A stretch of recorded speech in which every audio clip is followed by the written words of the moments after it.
sales, operations, core innovation, anything, all to be completely transformed by the power of AI. And then I think that represents a tremendous partner opportunity, right? Think about, I think, briefly what you even saw with those connectors, right? So if you think about any business application, what it first needs is an agent.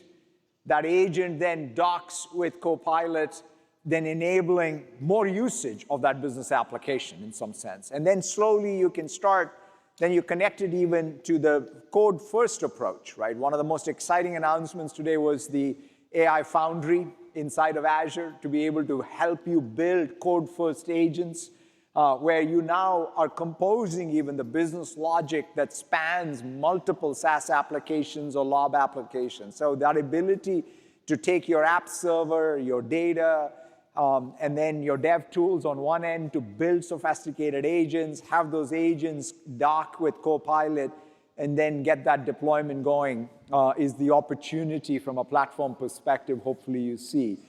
You know, one of the things as you go out there and drive ultimately what I think is the most important